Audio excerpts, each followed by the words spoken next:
3, 2. Well, hey, friends, welcome back to another edition of the Weekday Podcast. Super grateful you're here today. And hey, if there's ever anything we can join you in praying for, drop us a note at prayer@sugarhillchurch.com, prayer@sugarhillchurch.com. We'd be honored to lift that up. Well, if you're listening to this podcast in real time, you know that yesterday we met a prophet named Elijah, and we left him under a juniper tree where he was asking God to take his life.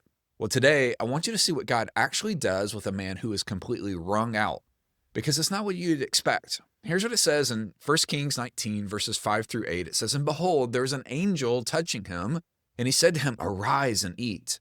Then he looked, and behold, there was at his head a bread cake baked on hot stones and a jar of water. So he ate and drank, and he lay down again. He arose, and he ate and drank, and he went in the strength of that food 40 days and 40 nights to Horeb, the mountain of God." Now, what's interesting is that when God shows up, there's no rebuke, there's no pep talk, there's no "get back out there, champ." Twice, an angel just tells him to eat. He eats, he sleeps, and then he eats again. And on the strength of that food, he walks 40 days to the mountain of God. Now, before God ever addresses Elijah's fear, before he addresses his theology or his complaint, he feeds him. The body gets cared for before the crisis gets diagnosed. And if we're not careful, we try to pray our way out of something that honestly, a sandwich and maybe even a nap would have fixed. We treat rest like it's some spiritual compromise instead of what it is actually here. It's the first step that God takes towards restoring a broken man. So the question I want to ask you is the question of this passage: is what you're feeling right now a faith problem, or could it just be a body problem? Did you sleep? Have you eaten anything besides coffee today?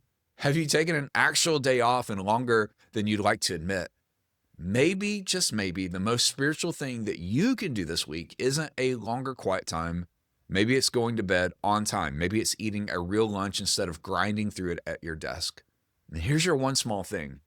Before you add one more spiritual discipline to your list, take care of the body that God gave you to carry it out in.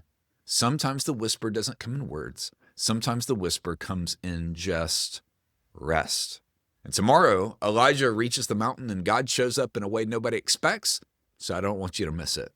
Before God addressed Elijah's crisis, he addressed his exhaustion. The body gets cared for before the crisis gets diagnosed. Have a great day. I'll see you back here tomorrow.